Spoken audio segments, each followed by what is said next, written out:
5টা অবধি টাইম। তারটাই পুরো উপর থেকে তারটাই পুরো। কালনায় সরস্বতী ঠাকুর দেখতে এসে কি বিপদ হলো দেখো বন্ধুরা।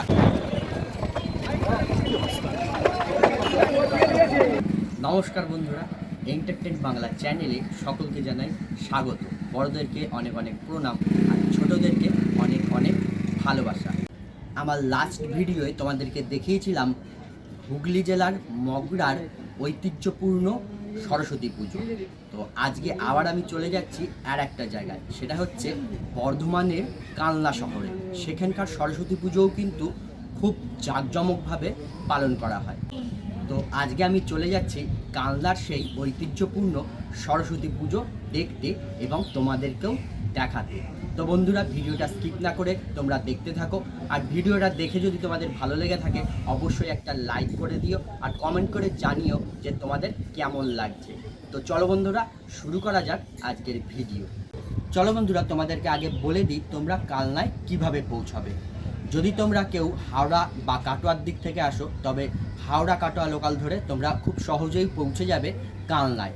আর যারা শিয়ালদহর দিক থেকে আসবে বা অন্যান্য দিক থেকে আসবে তাদেরকে আগে এসে পৌঁছতে হবে ব্যান্ডেল স্টেশনে। ব্যান্ডেল স্টেশন থেকে হাওড়া কাটোয়া লোকাল ধরে তোমরা খুব সহজেই পৌঁছে যেতে পারবে এই কালনা শহরে।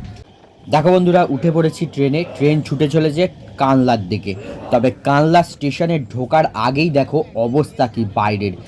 প্রচুর মেঘ করেছে, একদম অন্ধকার হয়ে এসছে আর সেই হারে বৃষ্টিও নেমেছে আর ঝড়ও হচ্ছে। দেখো কালনা স্টেশনে দেখো পৌঁছে গেছি, তবে এখন কতটা দূর যেতে পারবো সেটাই হচ্ছে চিন্তার। এই হচ্ছে কালনা স্টেশন। কালনা স্টেশনে নেমে দেখো এখন দাঁড়িয়ে আছি, সমস্ত লোক দাঁড়িয়ে আছে, সবাই ঠাকুর দেখতে এসছে, আমরাও দাঁড়িয়ে আছি। প্রচুর বৃষ্টি হচ্ছে আর সেরকম ঝড়ও হচ্ছে। কালনায় সরস্বতী ঠাকুর দেখতে এসে কি বিপদ হলো দেখো বন্ধুরা। চলো তোমাদেরকে দেখাই একবার। দেখো বন্ধুরা, এটা হচ্ছে পূর্ব বর্ধমান জেলার কালনার বৈদ্যপুর মোড়। এই বৈদ্যপুর মোড়ে কিন্তু বিশাল এক দুর্ঘটনা ঘটে গেছে। দেখো প্রাকৃতিক দুর্যোগের কারণে এখানে একদম প্যান্ডেল লাইটের যে গেট করা হয়েছিল সেগুলো একদম ঝড়ের দাপটে ভেঙে পড়েছে। একদম দেখো সমস্ত লোক এখানে কাজ করছে আর রাস্তাটা পুরো ব্লক করে দেওয়া হয়েছে প্রশাসনের তরফ থেকে। এই জন্য দেখো এদিকে একদমই যাওয়া যাচ্ছে না। আর কি অবস্থা দেখো, সমস্ত বাঁশ ঠাস লাইটিং প্যান্ডেল সব ভেঙে পড়েছে। এখন সমস্ত লোক মিলে এখন এগুলোই তোলার ব্যবস্থা করছে। যেহেতু ওই পাশের রাস্তা ব্লক করে দেওয়া হয়েছে সেই জন্য দেখো বৈদ্যপুর মোড় যে এখান থেকে আমরা এখন দেখো ডান দিকে চলে আসলাম। চলো দেখি ডান দিকে যে কটা পুজো হয়েছে সেগুলোই দেখার চেষ্টা করি। প্রথমে চলে আসলাম আমলাপুকুর ইয়ং বয়েজ ক্লাবে। দেখো বন্ধুরা, প্রাকৃতিক দুর্যোগের কারণে এই মণ্ডপটিও কিন্তু ক্ষতিগ্রস্ত হয়েছে। মণ্ডপের বিভিন্ন কারুকার্য বিভিন্ন জায়গায় কিন্তু ভেঙে পড়েছে এই মণ্ডপটিতেও।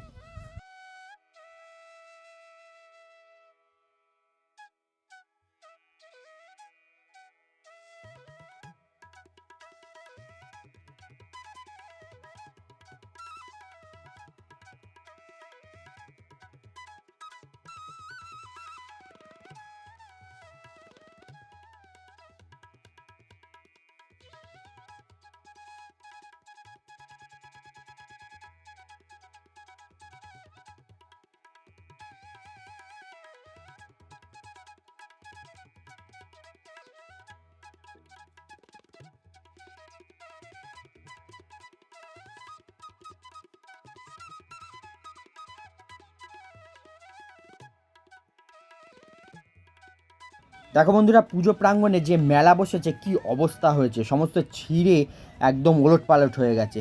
আর এই প্যান্ডেলটাও দেখো অনেকটা ক্ষতিগ্রস্ত হয়েছে। এটা এখন চলে এসেছি ক্লাব ওয়ান্টেড বয়েজ। এবছরে এই পুজোটি 43 বছরে পদার্পণ করলো। এবারের থিম ভাবনায় এদের রয়েছে নেপালের বৌদ্ধ মন্দির। তবে প্যান্ডেলটা কিন্তু দেখো বন্ধুরা দুর্যোগের কারণে অনেকটাই ক্ষতিগ্রস্ত হয়েছে, এখন সেটাই মেরামতি চলছে। তো চলো প্যান্ডেলটা যতটা পারছি তোমাদেরকে দেখানোর চেষ্টা করছি।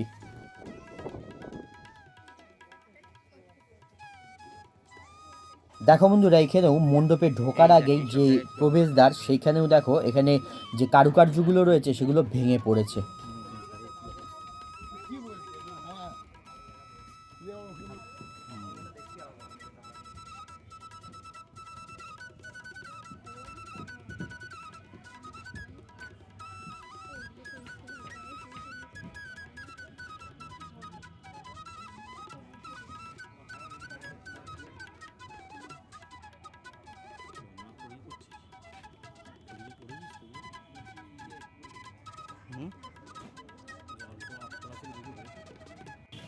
দেখো বন্ধুরা, এইবারে চলে এসেছি কালনা কলেজের সামনে। এই হচ্ছে কালনা কলেজ। কালনা কলেজের সামনে কিন্তু একটা বেশ বড় ভালো পুজো হয়।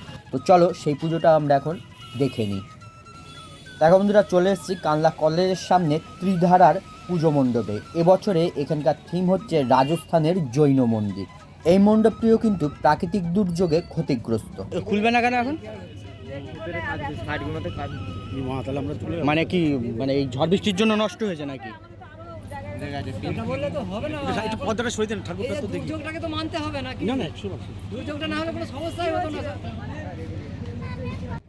দেখো বন্ধুরা, এই মণ্ডপটিও কিন্তু ক্ষতিগ্রস্ত হয়েছে অনেকটাই। সেই কারণে এই মণ্ডপে এখন কাজ চলছে। আর মণ্ডপের ভেতরে ঢুকতে দেওয়া হচ্ছে না, কারণ হচ্ছে মণ্ডপের ভেতরে তার ছেড়ে গিয়ে একটা বড়সড় দুর্ঘটনার সৃষ্টি হয়েছে। সেই কারণে দর্শকদের এখন মণ্ডপের ভেতরে ঢুকতে দেওয়া হচ্ছে না। দেখো, মণ্ডপের ওপর দিকে অনেক কাপড় ছিঁড়ে গেছে, তারপরে যে সমস্ত কারুকার্যগুলো ছিল সেগুলোও ভেঙে পড়েছে। আর মণ্ডপের সামনে দেখো, যে গাছগুলো দিয়ে সাজানো হয়েছিল সেগুলো কিন্তু ঝড়ের দাপটে সবটাই পড়ে গেছে। 5টা অবধি টাইম।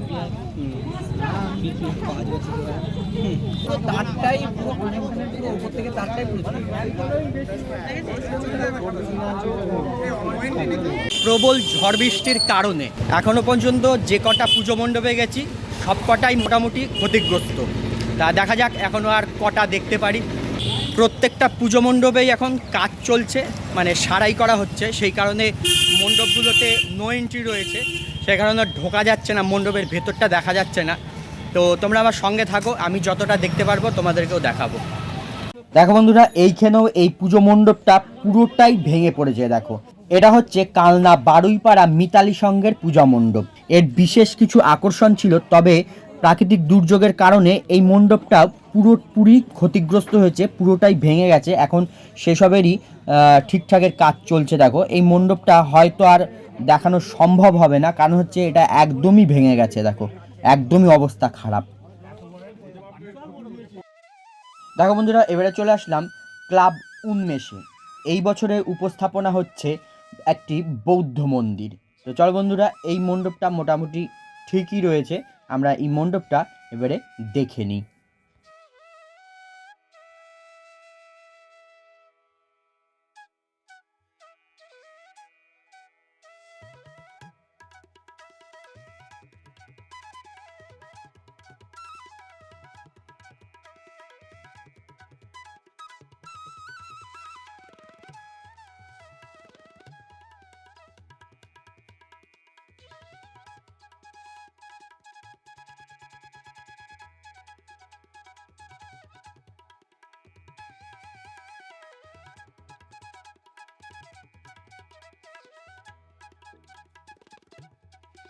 এরপর চলে আসলাম কালনা গৌরাঙ্গ সমিতির পূজা মণ্ডপে। এই বছর এই পুজো 63তম বর্ষে পদার্পণ করলো। এই বছরে এদের উপস্থাপনা হচ্ছে নকল হাসির বিজ্ঞাপনে ঢেকে গেছে মুখ।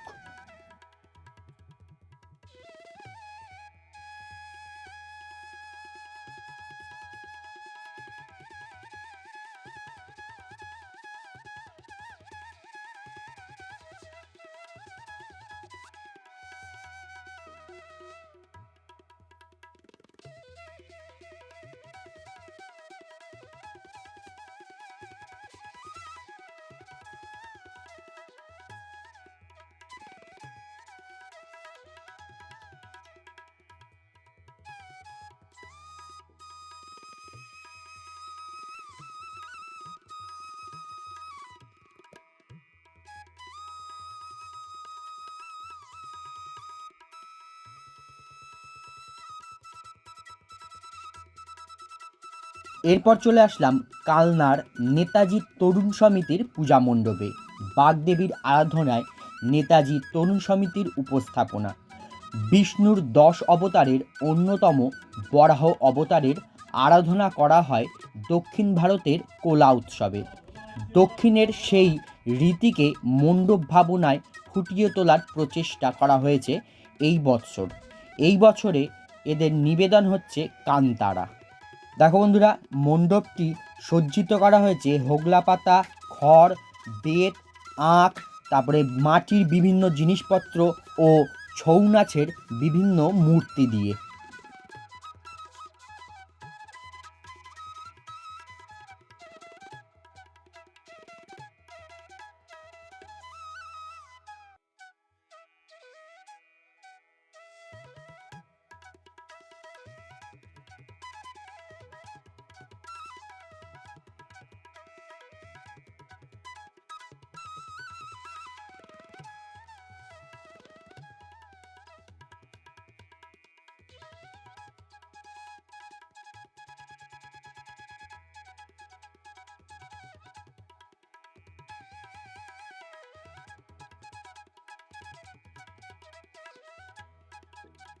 দেখো বন্ধুরা, এই হচ্ছে বিষ্ণুদেবের 10 অবতারের মধ্যে অন্যতম অবতার বরাহ অবতার। দক্ষিণ ভারতের কোলা উৎসবে এই বরাহ অবতারেরই আরাধনা করা হয়।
দেখো বন্ধুরা, এরপর চলে আসলাম কালনার আরেকটি নামকরা পূজা মণ্ডপে, অগ্নিবীণা ক্লাবের পূজা মণ্ডপ।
দেখো বন্ধুরা, অগ্নিবীণা ক্লাবের পূজা মণ্ডপ দেখে এরপর চলে আসলাম আরেকটি পূজা মণ্ডপে। এই পূজা মণ্ডপটিও দেখো অনেকটাই ক্ষতিগ্রস্ত হয়েছে প্রাকৃতিক দুর্যোগের কারণে।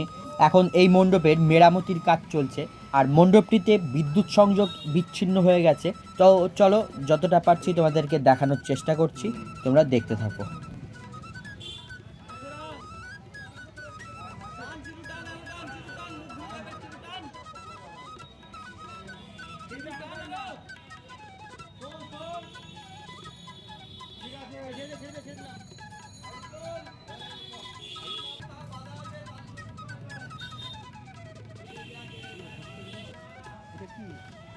এটা এমনি একটা ডিজাইন করেছে। দেখো বন্ধুরা, মণ্ডপের ভেতরটা কিন্তু একদমই অন্ধকার। তো চলো, তাও যতটা পারছি তোমাদেরকে দেখানোর চেষ্টা করছি। ভালো করেছিল কিন্তু প্যান্ডেলটা, দেখ লাইটিং দিলে হেভি লাগে।